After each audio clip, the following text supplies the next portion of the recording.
नमस्कार, आपके साथ मैं हूं समीर अब्बास। इंटरव्यू 9 में आपका स्वागत है। आज हमारे खास मेहमान हैं देश के पूर्व कानून मंत्री और पटना साहिब से बीजेपी के सांसद रविशंकर प्रसाद जी। बहुत बहुत स्वागत है आपका। राहुल गांधी एक बार फिर सुर्खियों में हैं। गुजरात हाईकोर्ट का जो फैसला आया है उसे कांग्रेस पार्टी अन्याय बता रही और कहा यह जा रहा है कि उनका कोई मैलाफाइड इंटेंशन नहीं था। जो मोदी सरनेम को लेकर उन्होंने बयान दिया था उसके बाद भी ऐसा हुआ। हाईकोर्ट ने 125 पेज का जजमेंट दिया है, मैंने पूरा पढ़ा है। इसमें कोर्ट ने क्या कहा?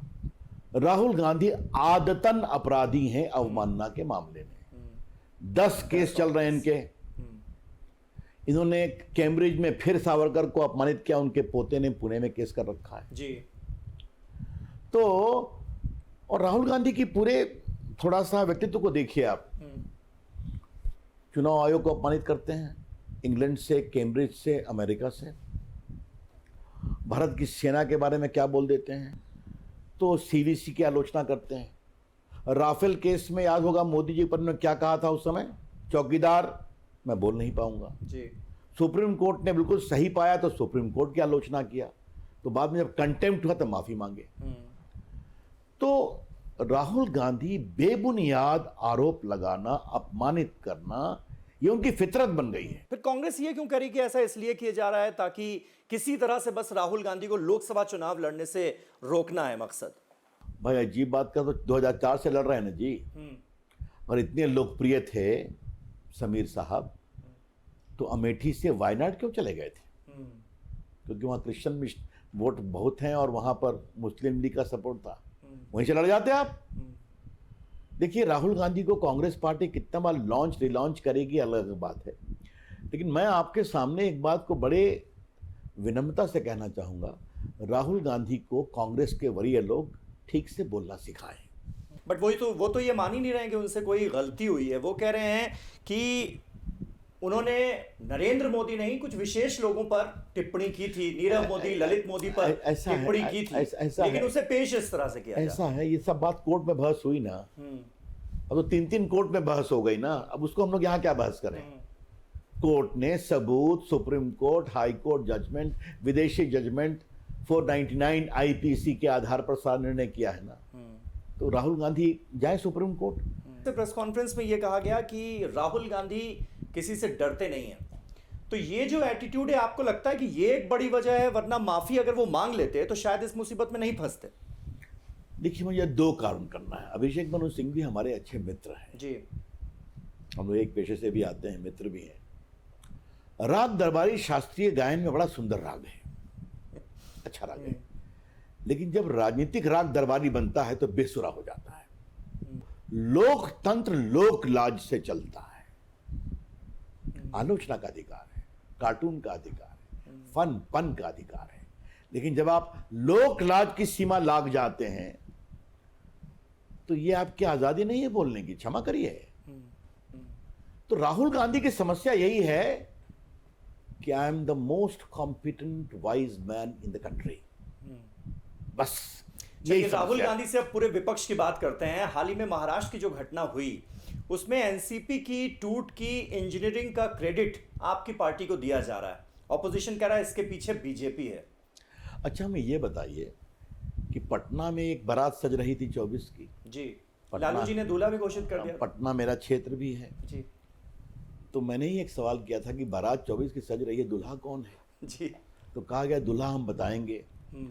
अब तो दूल्हा छोड़िए, बाराती ही भाग रहे हैं समीर जी। तो इसमें हम क्या करें?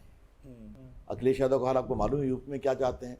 उधर बीआरएस ने, राहुल गांधी ने बीआरएस में राव साहब को जहां चिल्लाया तो चले गए अखिलेश यादव के साथ में लंच करने के लिए। तो ना समन्वय है, ना कार्यक्रम का साझा है, ना नेता पर समझदारी है। तो इस बारात को हम क्या कहें? एक ही बात, 24 में किसी की बारात नहीं सजेगी, क्योंकि 24 में कोई वैकेंसी नहीं है। तो 2014 के बाद कभी शरद पवार की तरफ से ऐसे इंडिकेशंस दिए गए क्या कि वो बीजेपी के साथ आना चाहते हैं?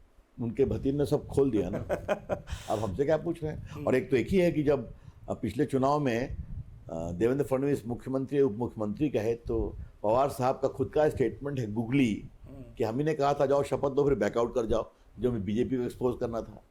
देखिए, जो कोई बहुत गूगली देता है तो कभी गूगली पर छक्का लग जाता है। आपको लगता है कि बीजेपी को नए साथियों की तलाश है, आप ये मानेंगे, या फिर अभी जो कुनबा है वो काफी है देखिए, विपक्ष को पहले आप मुझे एक बात मैं आपको बताना चाहता हूँ। करारी हार देने के लिए?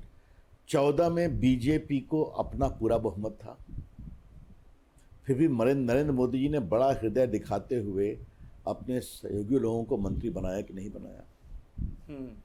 19 में भाजपा को उनकी अगुवाई में, मोदी जी की अगुवाई में 14 से भी अधिक बड़ा बहुमत मिल गया, फिर भी हमने अपने सहयोगियों को इज्जत दी कि नहीं दी। तो अपने सहयोगियों को इज्जत देना भाजपा के डीएनए में है।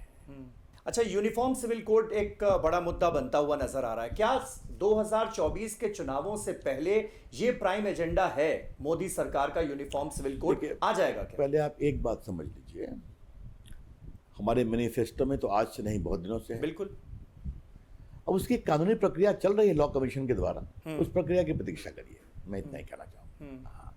लेकिन जिस तरह के रिएक्शंस आ रहे हैं, जैसे मुस्लिम पर्सनल लॉ बोर्ड ने ये क्लियर कर दिया है कि वो इसका विरोध करेंगे, विरोध के स्वर बुलंद होते हुए नजर आ रहे हैं। कई जगहों पर जैसे पूर्वोत्तर की सरकारें हैं, उनका विरोध सामने आ रहा है। तो इस तरह के विरोध का सामना आप कैसे करेंगे? देखिए, अब जहाँ तक विरोध का सवाल है तो ये बताइए, आर्टिकल 370 का विरोध हो रहा था ना, हटाने का। जी 3 तलाक का विरोध हो रहा था ना, मैं ही था कानून मंत्री। बिल्कुल। पीएम के निर्देश में उसको लाने का सौभाग्य मुझे मिला था। गए थे ना सड़कों पर। और ये all India Muslim personal law board वही है ना, ये सुप्रीम कोर्ट में एफिडेविट करके कहा था कि आप 3 तलाक को न तोड़ें, हम अपने जमात को समझाएंगे कि कॉन्ट्रैक्ट में इस बात का प्रावधान करेंगे। फिर भी पारित हुआ ना, देश आगे बढ़ा ना। मैं तो जब उस मामले का रिसर्च कर रहा था तो मैं तो स्टन्ड हो गया, और मैं आपके दर्शकों से उसको साझा करना चाहता हूँ। रोटी जली बनी, तलाक तलाक तलाक। पत्नी लेट से उठी, तलाक तलाक तलाक। यूपी में एक पत्नी मोदी जी की रैली में चली गई, लौट के आई, तलाक तलाक तलाक। और एक आईटी प्रोफेशनल हमसे मिलने आई, मैं तो बहुत दुखित हो गया कि मैं आईटी प्रोफेशनल हूँ, मेरे पति दुबई में है, मेरी तीसरी बेटी हुई तो व्हाट्सएप पे आ गया तलाक तलाक तलाक। इसका भी तो विरोध कर रहे थे। बिल्कुल बिल्कुल। और मुस्लिम पर्सनल लॉ बोर्ड। ठीक है, प्रधानमंत्री नरेंद्र मोदी ने कहा है कि झूठी गारंटियों से हमें सावधान रहना चाहिए। ऑपोजिशन पर वो हमला बोलते हुए नजर आए। हिमाचल और कर्नाटक के चुनावों के बाद बीजेपी क्या इसे अपना एक प्राइम कंसर्न मानती है कि इस मुद्दे को हमें एड्रेस करना होगा, कि जो गारंटीज दी जाती हैं, जिन्हें रेवड़ियां बांटना भी कहा जाता है आपकी पार्टी की तरफ से? देखिए, आप एक बात समझिए, इस पर चर्चा होनी चाहिए कि नहीं होनी चाहिए? ये पैसा कोई मुख्यमंत्री अपने पॉकेट से देते हैं क्या? आपके सामने 2 मॉडल हैं कि डायरेक्ट बेनिफिट ट्रांसफर में 48 करोड़ बैंक अकाउंट खोले गए गरीबों के जी। 4 उसको जोड़ा गया आधार से, जोड़ा गया मोबाइल से, क्योंकि ये सारा विषय मैं देख रहा था संचार आईटी मंत्री के रूप में। और 400 वेलफेयर योजनाओं का पैसा 28 लाख करोड़ सीधा गरीबों के बैंक अकाउंट में भेजा गया। 3 लाख करोड़ बचाए गए। एक ये मॉडल है, और दूसरा मॉडल है रेवड़िया बांटते रहो। लेकिन मैं आपसे एक सवाल पूछूं, जो राहुल गांधी कमिटमेंट देकर गए थे राजस्थान में, वो पूरा हो गया क्या? जरा अपने स्टूडियो कहिए, उनके भाषण को निकाले। और जो राजस्थान में बोलकर गए थे वो पूरा हो गया क्या? तो ये सपना दिखा करके जमीन पर लाने में क्या आपत्ति है? कब तक ये रेवड़ी कल्चर चलेगा? हाँ, जो वेलफेयर मेजर गरीबों के लिए जरूर होने चाहिए, उसमें कोई दिक्कत नहीं है। सवाल है रेवड़ी कल्चर का, बस। तो रेवड़ी कल्चर की काट आप लोगों को ढूंढनी पड़ेगी? ढूंढनी नहीं पड़ेगी, जनता खुद समझती है। ठीक है। अच्छा, मध्य प्रदेश, छत्तीसगढ़ और राजस्थान, इन तीनों राज्यों में चुनाव होने हैं, और जाहिर है बीजेपी के लिए भी ये चुनाव बहुत अहम है। क्या सबसे बड़े मुद्दे होंगे इन चुनावों में? नहीं, हम लोग जीतेंगे साहब, निश्चित जीतेंगे। देखिए, आप कभी एक बात नहीं भूलिए कि भाजपा का संगठन बहुत व्यापक है मध्य प्रदेश में जी। अगर पूरे हिंदुस्तान में भाजपा संगठन को की जड़ें गांव तक देखना हो तो जाइए मध्य प्रदेश में। और शिवराज सिंह चौहान जी ने बहुत ही अच्छा काम किया है। और देखिए, जो एक बहुत दुर्भाग्यपूर्ण घटना हुई थी एक आदिवासी नौजवान को लेकर करके, किस तरीके से उसको हैंडल किया। संवेदनशील हैं और जीतेंगे। अच्छा, बिहार की राजनीति में भी 24 से पहले हम कुछ बड़ी हलचल देखने वाले हैं क्या? सीधे मैं पूछ लेता हूं, नीतीश कुमार क्या अभी भी बीजेपी में आ सकते हैं? दरवाजे खुले हैं उधर क्या? एनडीए का हिस्सा बन सकते हैं? हमारे नेता माननीय गृह मंत्री अमित शाह जी ने 4 बार बिहार की अपनी रैलियों में कह दिया कि दरवाजे बंद है। लेकिन आपने पूछा है तो मैं आपके माध्यम से नीतीश बाबू से एक सवाल पूछना चाहता हूं जी। कि आप तेजस्वी जी को मुख्यमंत्री कब बनाएंगे? ये तो आपका कमिटमेंट था ना, उनके साथ गए थे। तो आप उनका बनाना नहीं चाहते या आप डरते हैं कि जहां उनको बनाया आपकी पार्टी आधा टूटी?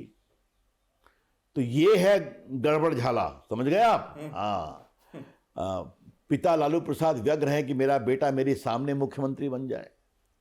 और दूसरा सवाल, रेलवे घोटाला में श्रीमान तेजस्वी जी को चार्जशीट हो गई है, लालू जी की भी हुई है। और देखिए, छोटा नहीं हो, रेल मंत्री के रूप में उन्होंने अपने समाज के लोगों को भी कहा कि पहले जमीन गिफ्ट करो तब नौकरी मिलेगी। बाकी तो रेलवे होटल बिका वगैरह अलग बात है। तो नीतीश जी ने 17 में क्यों छोड़ा था? कि तेजस्वी यादव जवाब नहीं दे पा रहे थे इन भ्रष्टाचार का। आज तो चार्जशीट भी हो गई है। तो ये सवाल है, नीतीश बाबू हैं, आगे आगे देखिए क्या होगा।